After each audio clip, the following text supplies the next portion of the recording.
তুমি এখানে কি করছো? আমি আমি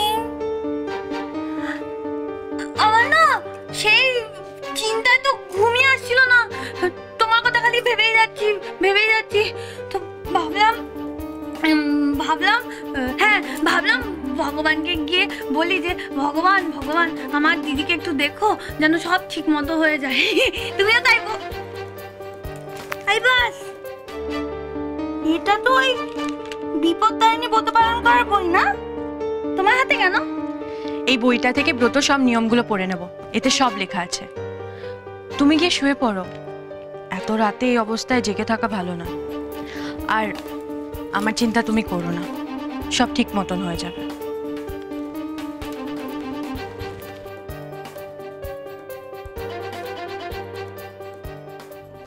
চপ বাবা, সব ঠিকঠাক মতো হয়ে গেলে কি করে চলবে? বুদ্ধি তো হিব্বি বুদ্ধি না, মায়ের কানে ব্যাপারটা তুলতেই হবে। এই না, মাকে কিছু জানানোর আগে আমাকে কেসটা বুঝতে হবে। কি তুমি এখনো ঘুমাওনি কেন? আমি তো বললাম ঘুমিয়ে পড়তে। ঘুম আসছে না শশী? আমি মাথায় হাত বুলিয়ে দিচ্ছি, তুমি শুয়ে পড়ো।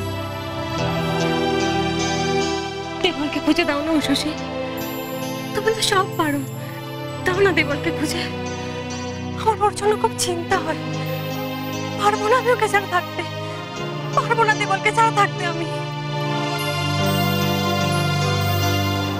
জানো শশী, দেবলকে আমি খুব ভালোবাসি, খুব বিশ্বাস করেছিলাম ওকে আমি। স্বপ্নেও ভাবিনি ও আমার বিশ্বাসের এই দাম দেবে, এভাবে মুখ ফিরিয়ে নেবে আমার থেকে। একবারের জন্য আমার কথা ভাবছে না। একবারের জন্য দেবল ভাবছে না মায়ের কত কষ্ট হচ্ছে, কিছু ভাবছে না। তুমি এবার ঘুমোও তো, একটু ঘুমো। ঘুম আসে?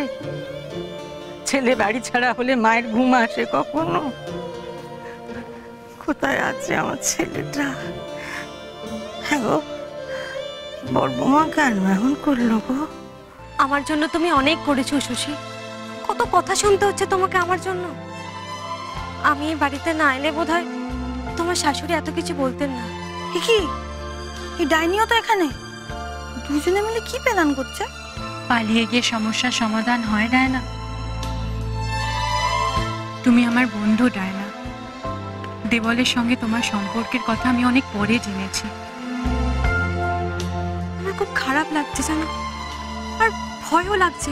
এই এত বড় পুজোর দায়িত্ব তুমি একা সামলাতে পারবে? বড় বৌমা তো বেপত্তারিণী পুজোয় কি কি লাগে কিছুই জানে না, তুমি তাকে দায়িত্ব দিলে কি করে বলো দেখি? এটা তুমি মোটেই ঠিক কাজ করো। এই সংসারে কোন কাজটা ঠিক হচ্ছে ঘোষমশাই বলতে পারো? তা বলছি না, কিন্তু এত বড় একটা আয়োজন বড় বৌমা একা সামলাবে কি করে? এই বইটা দেখে সব করে ফেলবো, এতে সব লেখা আছে। প্রথমে একটা লিস্ট বানাবো কি কি কিনতে হবে, তারপর সব নিয়মগুলো দেখে নেব। যা কি হবে এবার? বদ্দি যদি সব পেরে যায়, ওই চাবি তো বদ্দির হাতেই থাকবে। তুই তখন কি করবি কাকুলি?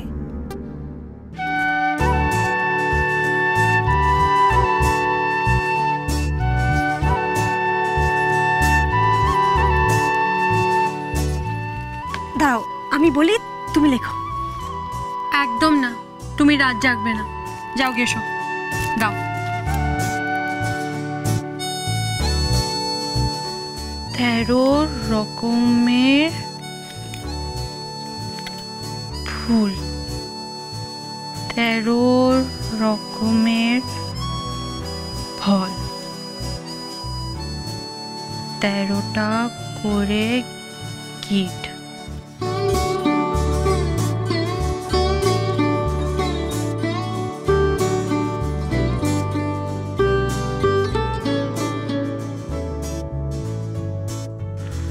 কাকুলি, কাকুলির ছোট্টটা তুমি আর তোমার ছোট্টটা, তার মানে 13টা। আমি আমার বাচ্চার জন্য তুমি পুজো দেবে শশী? দেব না? এটা আমার করা প্রথম পুজো। এই পুজোর ডোর আমি কাকুলি আর তোমার বাচ্চার জন্য তুলে রাখবো। এটা হবে আমার প্রথম উপহার। আমিও ওকে বলবো তুমি কিভাবে পুজোটা করেছো, একা একা কারো সাহায্য ছাড়াই। কারো সাহায্য যারা বড় মা পুজোটা করবে কি করে বলো দেখি? হ্যাঁ, এত বড় দায়িত্ব যখন দিলে তখন উচিত ছিল তাকে সাহায্য করা। কেন ঘোষমশাই, তোমার বউ যখন বিয়ে হয়ে বাড়িতে এসেছিল তখন কার কোন সাহায্যটা পেয়েছিল শুনি? হ্যাঁ, কে তাকে বলে দিয়েছিল? শাওরিতে ধমক খেয়ে চারটি কথা শুনে এ সংসারের যুগী হয়েছি আমি। এত বছর যখন সংসারটাকে আমি টানতে পেরেছি তখন তোমার বড় বৌমা টানতে পারবে না কেন? দেখি কি করে সে। আমার নিশিত অনেক ভালো ছেলে, তাই সব কাজে তাকে সাহায্য করে। সে বড় বৌমা সৌভাগ্যী। কিন্তু তাই বলে এরকম? হ্যাঁ, তাই বলে আমি এরকম ভাবে। আমাদের সময় সংসারের কাজে আমরা স্বামীর সাহায্য পেয়েছিলাম কি বলো? পেয়েছি? সব যদি ঠিক মতো না হয় তাহলে তো তোমার শাশুড়ি তোমায় ছেড়ে কথা বলবেন না। তুমি চিন্তা করো না, মায়ের মনটা না নারকোলের মতন, বাইরেটা শক্ত, ভেতরটা নরম। মা মুখে যাই বলুক, মনে মনে আমায় ভরসা করেন। না হলে অত বড় পুজোর কাজ দেন আমায়, বলো? মেয়ের ওপরে কোনো ভরসা নেই আমার। আমি জানি কালকের পুজোর কাজেও একটা না একটা গন্ডগোল বাঁধাবেই। আমি তো দেখতে চাই ঘোষমশাই, সেটাই তো দেখতে চাই। আমি চোখে আঙুল দিয়ে দেখিয়ে দিতে চাই যে দুদিন এসেই সে আমার জায়গা নিতে পারবে না। সংসারের ভার সামলানো না অত সহজ কাজ নয়।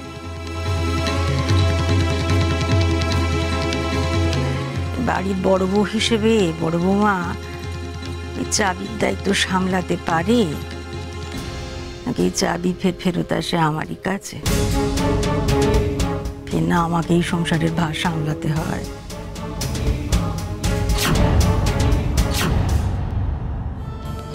আমি পারবো, পারতে আমাকে হবেই।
না, ঘুমোচ্ছে। কাকুলি, তাড়াতাড়ি তোর কাজ সার।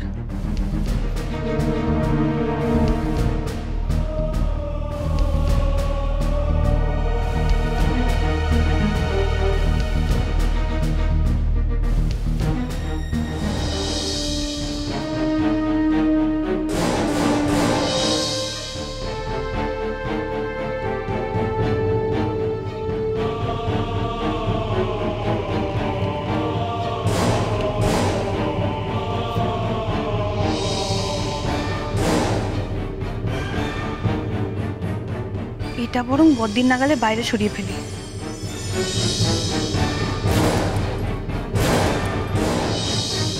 এবার দেখি বদ্দি তুমি কেমন করে বিপত্তারিণী পুজো করো। সংসারে চাবি নেওয়ার খুব শখ না তোমার? কাকুলি থাকতে সেটি হচ্ছে না।